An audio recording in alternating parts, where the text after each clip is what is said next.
Madame Webb has been absolutely destroyed from all sides, and it never had a chance. But is that because of Sony, or the fans, or the characters?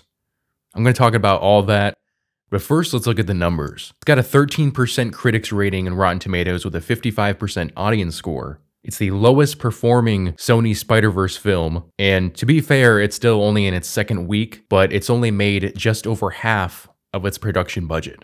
It's worse than even Morbius. Whatever attention this got in the mainstream and among comic book fans, I think it's fair to say that people are finally catching on to just how mismanaged Sony's Spider-Verse really is.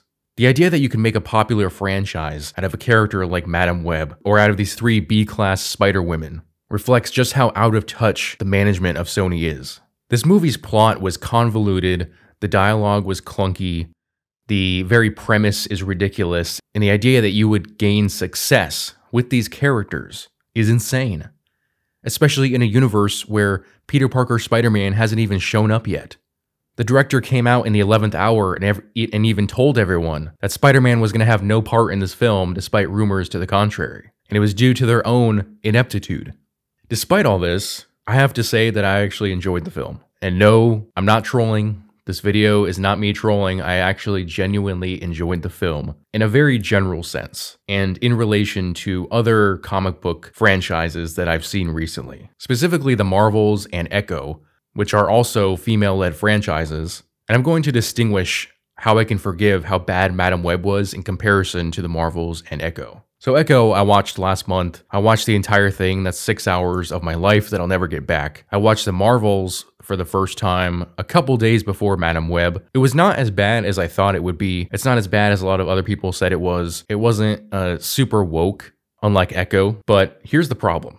Madame Webb, it's easier for me to forgive incompetence. And that's what Madame Webb is. Like I said before, this is simply a mismanaged property. It's a property that never should have existed. Not in the comics, but as a film. Whoever came up with the idea of a Madame Webb film should be fired. That being said, this film also was not really woke in any way except for a couple race-swapped characters, those being Maddie Franklin and Anya Corazon, who are both white-looking in the comics. But outside of that, the film wasn't woke despite having 4 female leads. It was just a bad film. All the things that I mentioned before. The plot was incredibly contrived and convoluted. The dialogue was, I wouldn't say cringy, but it was clunky and silly. I could kind of see what they were doing with the plot, but at the same time, this movie just shouldn't have been made. It was just bad. Whatever message I think they were trying to get to the fans didn't land, and that is where I differentiate Madame Webb with the Marvels and Echo. Because the Marvels and Echo were woke to a degree, mostly Echo. I mean, what are the chances that the mainstream audience, a bunch of normies, are going to look at a doubly disabled character whose main style of combat is fist fighting and think that that makes enough sense for them to get invested in the character? And for comic book fans, you have to look at the MCU version of Echo and realize that outside of some surface level traits, that this character doesn't resemble the one from the comics. Yes, in the comics, her Native American heritage is a part of her character, but it doesn't replace her personal identity. The Echo series was basically the MCU surgically removing Maya Lopez's personal identity and giving her a cultural identity transplant, which anyone who watches the entire Echo series can plainly see that from the beginning, Maya Lopez has nothing to do with her cultural heritage. It isn't until the final episode that her grandmother says, hey, you're actually supposed to be the avatar for these cultural abilities from your ancestors, and Maya Lopez just agrees. It's also revealed at the very end of the second to last episode that her mother had magical powers and demonstrated those powers when she was a child. That's something that the writers of the show should have revealed towards the beginning of the series for a number of reasons. One, it would have made tying Maya Lopez's cultural heritage and her powers with who she is as a person now more relevant. But also, you have to consider the fact that Maya Lopez as a child, that would have taken place before Tony Stark even became Iron Man. So before the Hulk, before Thor, before the Infinity Stones were revealed to the world, she was a kid seeing her mother display magical powers. That should have been a much bigger deal than they made it out to be. And in the case of the Marvels, I feel like it was just a waste of characters. Monica Rambeau, her story was just turned into she's mad at Captain Marvel and her mom because they left her behind. Miss Marvel is just fangirling out the entire time, and Captain Marvel basically takes a backseat in her own film, overshadowed by a cloak of self-guilt, but they try to distract you with a million cats, and not to mention a villain who is as cookie-cutter as they come, and not only as disposable as every other MCU villain so far, but far less compelling. And of course, there's Nick Fury, who instead of being solemn and useless as he was in Secret Invasion, is instead goofy and useless. Every concept and character in that film was wasted. Again, the Marvels wasn't even that woke. Sure, it had 3 female leads, and Echo had a female lead. But maybe that's the problem. Maybe I enjoyed Madame Webb because I had more female leads. I guess 4 is the correct number. 4 or more. Here's the difference, in my opinion. Madame Webb was just incompetence. The message didn't land with the audience. The message of Echo and Marvel did reach the audience, so they were successful in a sense. The problem is that that message doesn't resonate with the audience. It doesn't resonate enough with a large mainstream fan base, and it doesn't resonate with the comic book fan base. The Marvels was made not for comic book fans, but for teenage girls. Echo was made not for comic book fans, but for Native Americans with multiple disabilities. You can't narrow down the appeal of a franchise like that so much and expect it to resonate with a large portion of either the comic book or mainstream audience. It just doesn't work that way. So those films were bad. They were written poorly. And I don't believe the MCU writers believed that they were writing poorly. Like I said, I believe that they were successful in getting their message across. It just didn't resonate with people. Whereas Madame Webb just failed to get anything across to the audience. But I can forgive incompetence over people who are just so out of touch and disconnected from what fans want, even MCU fans who don't really have a connection to the source material. The writers of the MCU are prioritizing their message, and whatever that message is, it hardly has anything to do with the comic books, and it hardly has anything to do with very generalized values of the mainstream audience. It's always some very poignant social justice type topic. It's girl power, or disabled power, or Native American disabled power. And again, you can't narrow down the appeal of something that much and expect success. You're driving away anyone who doesn't fall into those categories out of the audience. So you're trying to gain a new, broader audience, but all you're doing is shining a spotlight on a very small minority and saying, hey, look, we got these new fans, not realizing the large swaths of the fandom that are kept in the dark because these films and TV series aren't for them.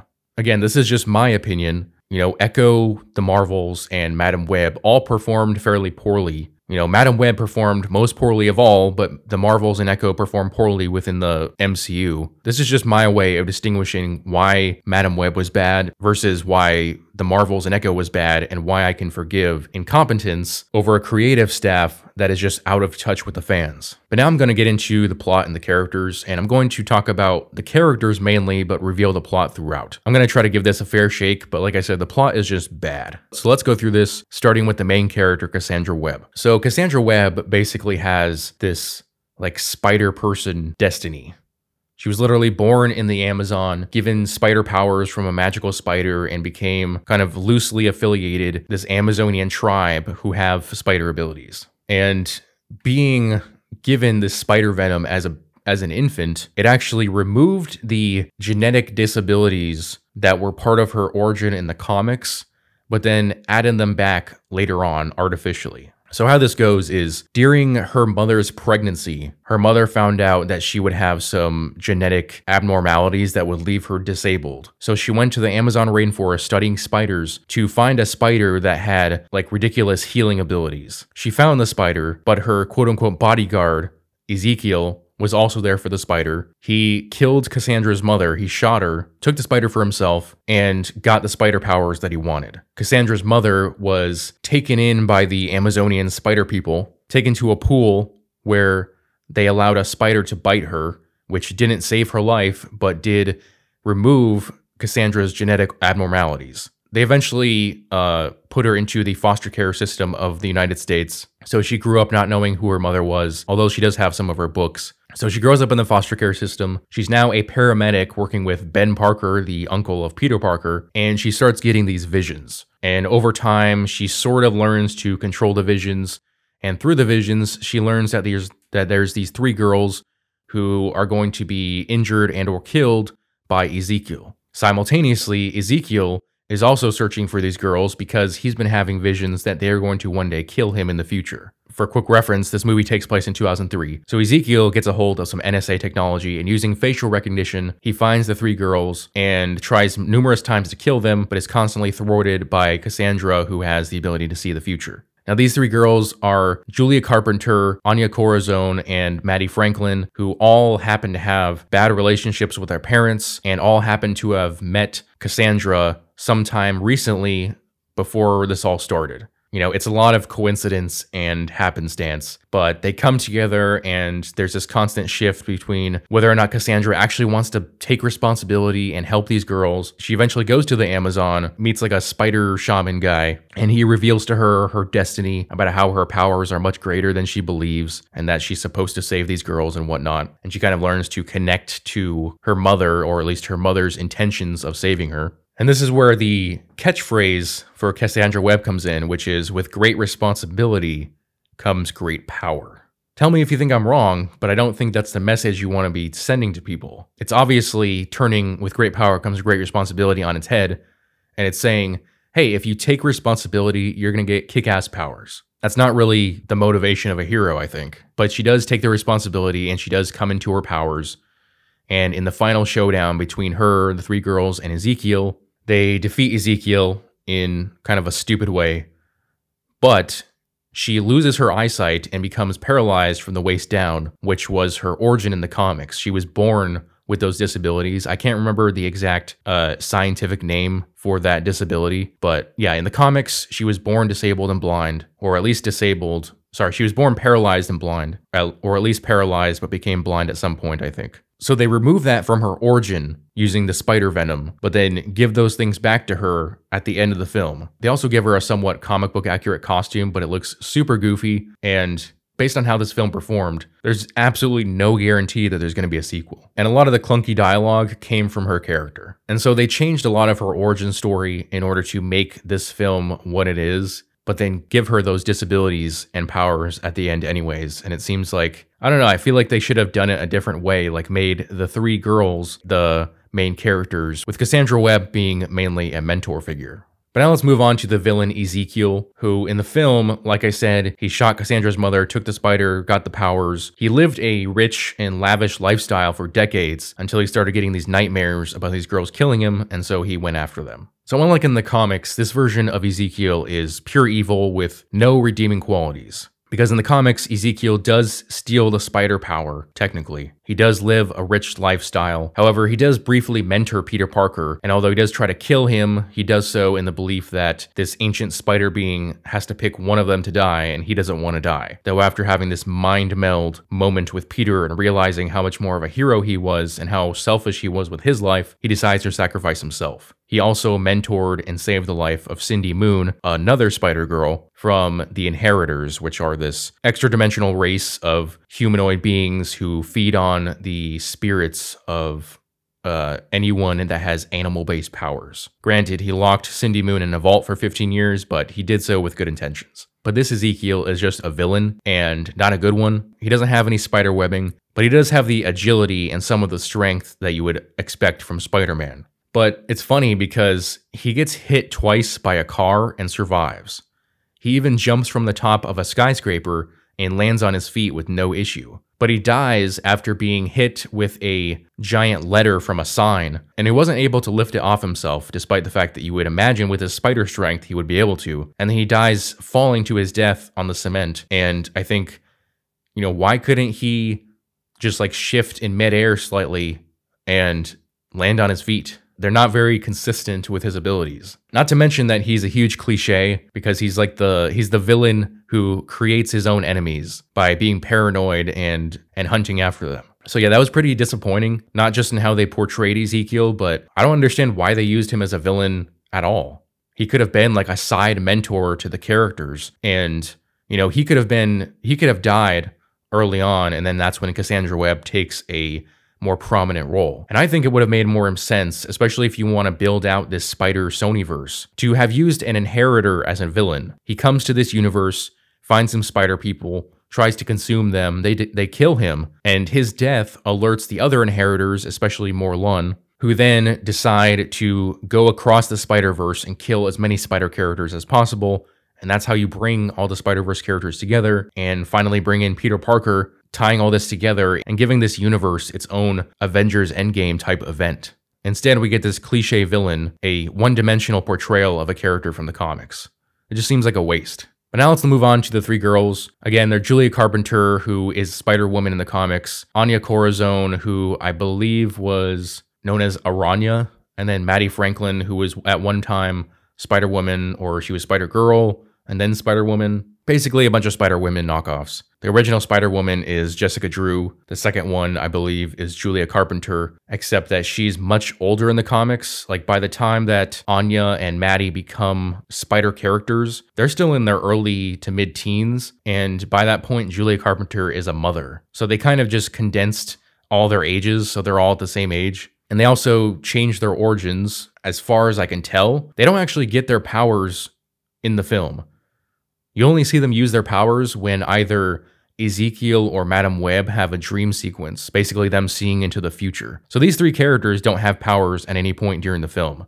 Madame Webb and Ezekiel are the only one with powers, so why these three girls were really involved, why you had three Spider-Women involved in the plot, doesn't make a lot of sense to me. Again, I don't think this is going to get a sequel, so it's not really building into anything. But they also, I think, changed the powers of some of the characters, like Julia Carpenter. I don't remember if she has venom blasts in the comics like Jessica Drew does, but that seems to be her main power that's displayed to us in the film. Maddie Franklin, I think, correctly has these like giant spider legs, kind of like the Iron Spider armor from Avengers Infinity War. But then Anya has a very different costume. I think it resembles more of one of her modern costumes versus her. She used to have this like carapace like exoskeleton at one point, although I could be mixing her up with Maddie Franklin. It's hard to tell because they're very similar characters in the comics. Though obviously they race swapped her and Anya Corazon, I guess in order to differentiate the fact that you have three teen girls about the same age who all have spider abilities. So again, I think these characters were just wasted. You have a large lead cast, 4 lead characters. There's nothing really woke about them, which was surprising. And, you know, the dialogue, as I've said twice now, the dialogue is clunky, but it didn't make me cringe like dialogue does from the MCU. So there's these little things that had me enjoy this film simply because it was just stuff that maybe not something added to the film that made it better, but things removed that made those other films worse. And now I want to talk about Spider-Man and the Parkers, because I made a video a couple weeks ago talking about how originally they wanted Andrew Garfield to be part of the film and part of this universe, but then moved to Tom Holland, but then thought that Tom Holland wouldn't line up with the timeline. And so they basically removed any mention of Peter Parker from the film, and they really did, because they have Ben Parker in the film. He's like a secondary character. Richard Parker doesn't appear, but he's name dropped. He's the brother of Ben and the husband of Mary Parker. Mary and Richard are Peter's parents. Mary is pregnant with Peter and gives birth to Peter in the film, but he's never named. Neither is May. There's a specific point in the beginning of the film where Ben tells Cassie that he's met someone and it's getting serious, and when she asks who it is, he just sits there silently, and it's like they couldn't just say May. It doesn't really make sense. I mean, who among the comic book audience and even the mainstream audience wouldn't have been able to guess who these characters were? I mean, honestly, the lack of Spider-Man didn't seem like a big deal until it was obvious that they were trying to hide the characters' names, as if we couldn't possibly guess. Would Spider-Man have made the film better? In a sense. Like in a fan service sense, it would have made the film better, but I'm not sure the writing would have been any better or the entire premise would have changed. So yeah, this is one of those films where it's just bad, but you kind of enjoy it to a degree, whereas I have higher expectations for MCU films and series. And so when it's blatantly obvious that the creative teams behind the films and series are not only out of touch with the audience, but seem to have contempt for the idea of accurate portrayals of the source material. Like in terms of Secret Invasion, where the director in an interview basically scoffed at the idea of making a comic book accurate Secret Invasion for the MCU. So let me reiterate that this was by no means a good film. I did enjoy it to a degree. It has a whole host of problems. I think Sony's Spider-Verse is going to swiftly come to an end unless they can pull something amazing out of their ass. But in distinguishing it between this and what I thought was wrong with the Marvels and Echo, it's a matter of incompetence versus disconnect from the fandom. But let me know what you guys think. Feel free to disagree in the comments. If you enjoyed this video, I would appreciate it if you would hit that like and subscribe button. as well as the notification bell so that you never miss out on a new video. Thanks for watching.